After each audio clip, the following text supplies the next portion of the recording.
Well, my first time meeting him, he came to my workout, and like before I was even on the team, and I just seen him over there, and it was like, man, that's crazy. Like I'm here. Like this is NBA now. Got to be one of them practices. Like he do the thing that he be doing in the game when he just take over and go crazy. You know, I'm a rookie. I'm just coming in, so I'm feeling good about it. In that, like I just felt everybody in the room kind of like, oh, like he don't know, and then Steph do what Steph do and go crazy and all that. And I'm like, okay, that feeling was right. I knew what I felt. He's so good that like when he's talking, it's like he helping you almost. Like he just playing. Like he don't talk a lot. It's not in a conniving type of way. It's genuine. It's like, but yeah, he's like wishing the best for you in your future endeavors. Yeah.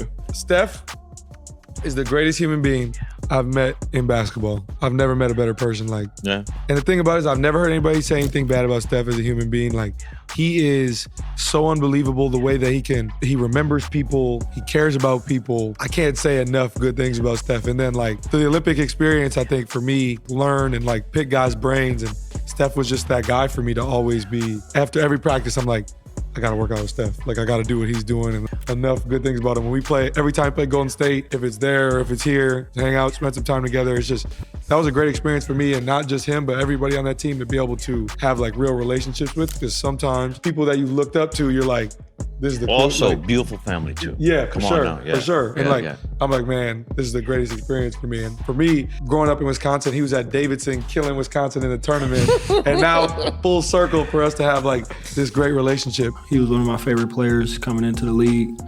He gave me my first signed jersey coming into the league. My rookie year, he gave me like a 2-minute, 3-minute audio message that really encouraged me my rookie year because I was struggling a little bit. So he's somebody that, coming into the league has really helped me out a lot, just as far as like the mindset, the approach to the game. I kind of heard the same stuff outside.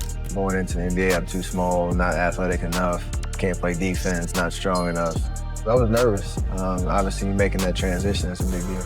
With the 7th pick in the 2009 NBA Draft, the Golden State Warriors select Stephen Curry from Davidson College. When I'm out there playing, I feel like I can do whatever I want to do. And my rookie year, I played against LeBron for the first time, and he pulled me aside after the game was over. And he knew, like, he had been in the league for about 6 years, so he kind of had known a little bit about trying to build an identity in the league. And he told me, like, literally, all you have to worry about right now is kind of looking through a keyhole and worrying about, what are you doing on a daily basis? What habits are you building that are going to set you up for success down the road when things line up? Are you going to keep this time productive because you're building the right habits and you're understanding exactly what type of player you want to be, and really having a big perspective about what it meant to be a Warrior and what it meant to represent the Bay Area in the NBA, that I would be ready to lead at that point. And so invaluable, obviously, advice from him to kind of set it up, and then 6 years later, we're playing in the finals. So pretty crazy journey coming from humble beginnings, winning 20 games a year to where we ended up. We play the Warriors at home, and this is 2015-16. Gogi comes back that game, but I come off the bench, and my first matchup is Steph. And I'm like, bro, but you know me. I walk in, I chest him up as soon as I get in the game on the inbound. I'm just pushing him. I'm like, yeah, you're not doing that tonight. Not on me, brother.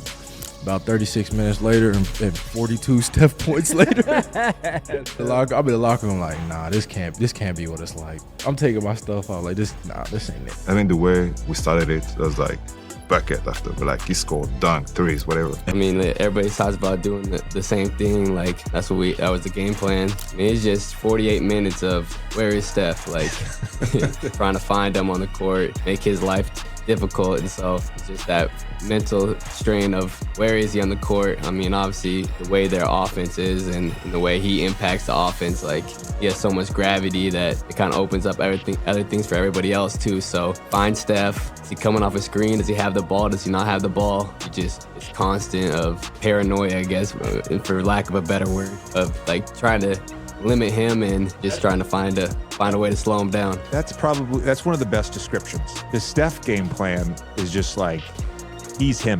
Like, he is him. You have to know where he is at all times because he can score in so many different ways and he moves so fucking much. Yeah. Real quick, just go through here, because I wonder sometimes When did your paths cross for the first time? You remember the first time these guys got on your radar? You seeing them play or playing like an AAU or any? I mean, I told Steph this. I was about 10 years old, and our AAU team drove down to Charlotte and played, and it was just one, like, I thought he was white, but he was yellow kid, right? I'm just being real now, right? No, it's good. Light-skinned guys were all like guys like me, so I walk in the gym and this guy just stepped across half court and just pulled a jump shot. I was like, that's not making this. Splash. So when we played him, he had like 35, and he was like 10 years old, and I was like, who is this? And 10 years later.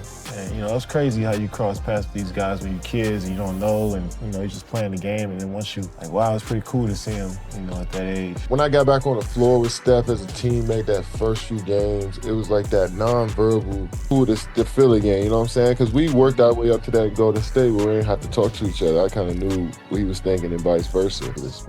I think for me, I don't speak for you, I have utmost respect for who K is as a person.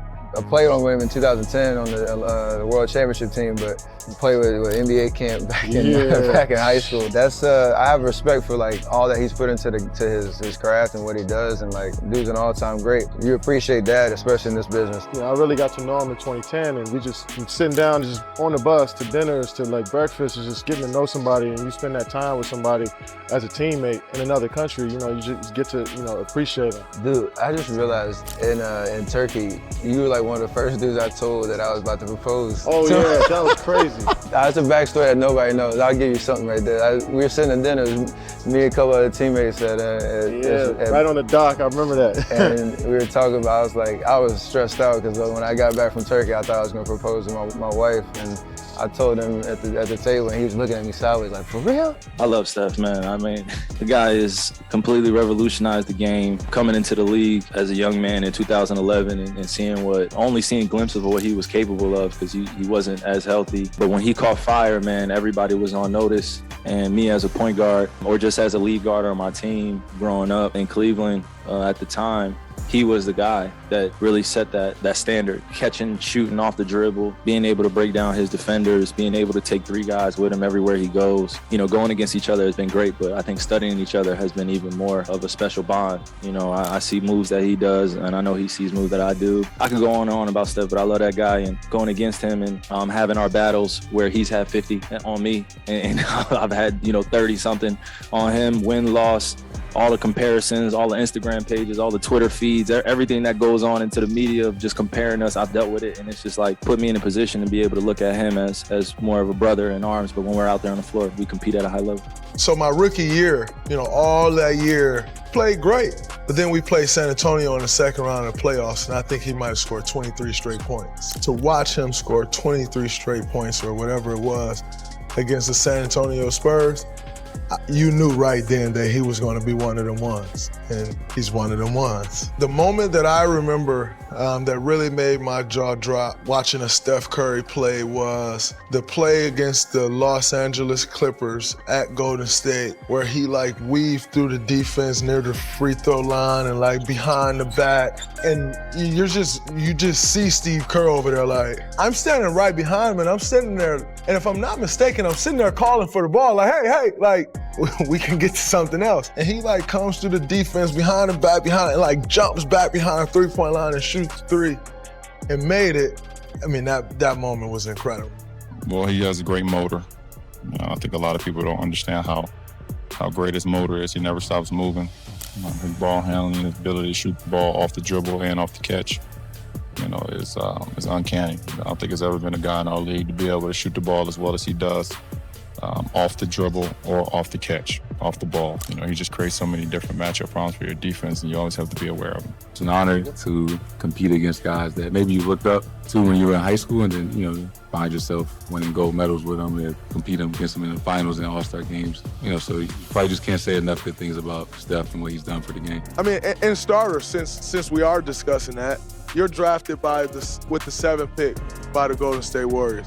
Rumor has it that you never wanted to play for the Golden State Warriors. Can you help me understand that? Yes, taking me back. So like the draft is always weird just because you have a plan. I always wanted to go to New York. That was it. Like I was trying to find my way there. Mike D'Antoni was there. Danilo Gallinari. Like it was supposed to be like the run and gun type Phoenix 2.0 offense, and I was supposed to be a point guard there. And they kind of sold me on that dream. But they had the 8th pick, so I wanted to go there. I didn't work out for Golden State. I didn't come out here before the draft. Larry Riley and Don Nelson had other plans. 7th pick came around, called my name. Always that careful what you wish for, and I got a plan. So 13 years later, I'm still out here. You might know this, but you deserve a little bit of putting me out to pasture. A little bit of my retirement. He sent you all back. When he came in the league, I still felt like the big brother a little bit. I still feel like, I got the upper hand. Then he started becoming who he is, and the pendulum shifted. And so I'm guarding Steph. I think they put up like 50 in the first quarter. He's running everywhere. I'm like, back is broke, everything's jacked. I couldn't have stopped him if I was 100%. And now I'm like dragging around. Stevie Kerr's putting me in every action. I'm looking over at Steve like, what the fuck? Are you kidding Stevie? Me? I think that we know. We know. He's over there smiling too. They're laughing at me. Alvin Gentry over there laughing at me. Like, no, I just trying to see what you got. I'm like, man, literally like 4 more days of thinking on it. I was like, I think it's time. I think it's time. And that was it. I called Mitch. Yeah, Steph, you put him out of his misery. You called Mitch and said, called Mitch and was my like, hero. You put me out. Oh man, that's classic. He's the modern MJ. I used to see this playing with the Bulls. Half the crowd's got red 23 jerseys on, and Stephen Curry is being called one of the most respected figures in NBA history, and it's not just his game, it's his character. Teammates and rivals alike admit they've never heard a bad word said about him, describing him as genuine, encouraging, and someone who remembers and cares about everyone around him. LeBron James reportedly gave Curry career-defining advice during his rookie year, telling him to focus on building the right daily habits instead of worrying about the bigger picture. Other stars have shared how facing Curry on the court felt like pure chaos, with defenders admitting there was no real way to contain him once he caught fire. From Klay Thompson's brotherly bond to opponents recalling jaw-dropping, unstoppable performances, the consensus is clear. Curry didn't just change the way basketball is played, he changed how the game is respected around the world.